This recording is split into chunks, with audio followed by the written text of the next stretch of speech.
आज की जो वीडियो है ना, इसमें 5 बातें बताऊँगा। इन 5 बातों के ऊपर अगर आप अमल कर लेते हैं, आपका पैसा भी बचेगा, वक़्त भी बचेगा और सबसे बड़ी बात ये है कि इबादत महफ़ूज़ होगी। सबसे पहली बात ये है कि रमज़ान के शुरू होने से पहले-पहले हम ज़रूरी शॉपिंग वग़ैरह कर लें। ऐसी चीज़ें खरीद के रख लें, जो ख़राब नहीं होती, देर पा होती हैं। खजूर है, मसाला जात हैं और खुश्क मेवाजात हैं, जो रमज़ान में इस्तेमाल की चीज़ें हैं, पकौड़ों, समोसों का सामान वग़ैरह, बेसन, जो चीज़ें हम लवाज़िमात होते हैं रमज़ान में हम करते हैं, उन चीज़ों को अभी से ख़रीद के रख लें। मेरे मोहतरम, सबसे कीमती चीज़ जो इंसान के पास है ना, वो वक़्त है और फिर रमज़ान का वक़्त, ये तो बहुत ही कीमती है। रोज़े शुरू होते हैं, रोज़ाना बाज़ार का चक्कर लग रहा है, बहुत सारा वक़्त हमारा ज़ाया हो जाता है, इबादत उस वक़्त में नहीं करते। और बाज़ार की जो नहुसत है, अल्लाह के यहाँ सबसे मबगूज़ तरीन जगह वो बाज़ार हैं और सबसे महबूब तरीन जगह वो मसाजिद हैं। तो हम ज़्यादा वक़्त मसाजिद में गुज़ारने की कोशिश करें। ये तभी होगा जब हम रमज़ान में शॉपिंग के लिए बार-बार बाज़ार नहीं जाएँगे। तो ज़रूरत का सामान पहले से खरीद के रख लें। दूसरी चीज़ वो है ईद की शॉपिंग, वो भी रमज़ान से पहले-पहले हम कर लें। आखिरी अशरा बड़ा कीमती अशरा है और इस कीमती अशरे को हम बाज़ारों में लगा के आ जाते हैं। ख़ुसूसन ताक जो रातें हैं, इन्हीं में शॉपिंग पे हमारा ज़ोर होता है, शैतान भी लगा हुआ है, नफ्स भी लगा हुआ है, इस तरफ ध्यान भी नहीं रहता। तीसरी चीज़, मुसलमान ताजिर जो हमारे भाई हैं, उनसे रिक्वेस्ट है, जैसे ही रमज़ान आता है, मुसलमान ताजिर शायद ये समझता है, बड़े अफ़सोस के साथ कहना पड़ता है, मुसलमान ये काम कर रहा है, वो समझता है यही सीज़न है, खूब लोगों को लूटो।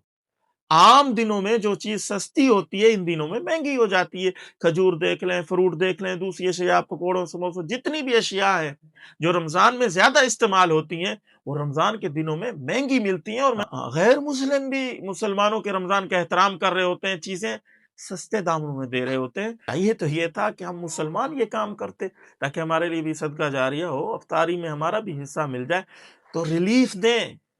हाँ, कमाई के लिए पूरा साल है, 11 महीने हैं। 1 महीना इबादत का है, तो आप तिजारत भी बतौर इबादत पहले भी कर रहे होंगे, लेकिन रमज़ान में ख़ुसूसियत के साथ पैकेज दें, रिलीफ़ दें, इससे आपका फ़ायदा होगा। देखें, हज़ूर ने फरमाया, रोज़ेदार का रोज़ा इफ्तार करना चाहिए, चाहे कि एक खजूर से ही हो, उसका अज्र व सवाब ऐसा है जैसा कि खुद इसने रोज़ा रखा हो, इतना अज्र व सवाब है। आपके पास कई सारे रोज़ेदार सामान खरीदने आते हैं, आप रिलीफ़ दें, यही समझ के कि मेरी तरफ से ये इफ्तारी में हिस्सा डाल गया। भाई, रमजान पैकेज लगा हुआ है, ये सीजन है नेकियों का, जहां से नेकी मिलती है वहीं से कमाओ। चौथी अहम चीज, हम कोई रमजान का शेड्यूल नहीं बनाते। अक्सर 95% मुसलमान रमजान गुजरने के बाद अफसोस कर रहे होते हैं, बड़ी कमी कुताही हो गई जी, मुझे तो ये काम भी करना चाहिए था, मैंने इतने कुरान मजीद खत्म करने थे, इतने नवाफिल पढ़ने थे, वो मैं रह गया, अगले साल इंशाल्लाह करूंगा।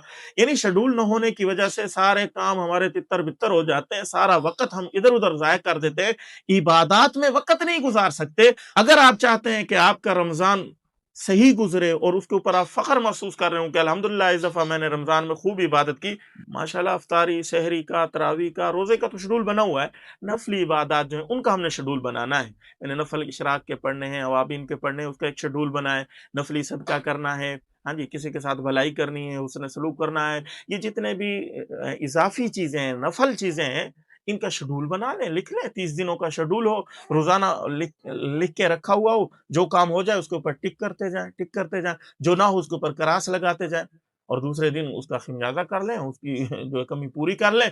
हम शेड्यूल बनाएंगे, एक तरतीब बनाएंगे, इंशाअल्लाह आपको मजा आएगा, इबादत भी खूब होगी और आपको पता भी होगा मैंने क्या पाया क्या खोया। इससे आपका फायदा होगा इंशाअल्लाह। और पांचवी चीज ये, आने वाला दिन गुजरने वाले दिन की बनिस्बत ज्यादा इबादत में बढ़ा हुआ हो, उसमें ज्यादा इबादत आप करें। मिसाल के तौर पे आज के दिन मैंने 1 पारा पढ़ा, तो दूसरे दिन मैं 2 पारे पढ़ रहा हूँ। आज मैं तर्जुमा नहीं पढ़ सका कुरान का, दूसरे दिन तर्जुमे के साथ पढ़ रहा हूँ। आज मैं इशराक वगैरह और सही तवज्जो से नहीं पढ़ सका, दुआएं नहीं मांग सका, दूसरे दिन दुआओं में वक्त ज्यादा लगा रहा हूँ। आज मैं किसी को सदका थोड़ा दे सका तो कल ज्यादा दे रहा हूँ। हर आने वाला दिन पहले की बनिस्बत आगे बढ़ने वाला हो, हर काम में अपने आप को आगे बढ़ाते जाएं, ऐसा ऐसा।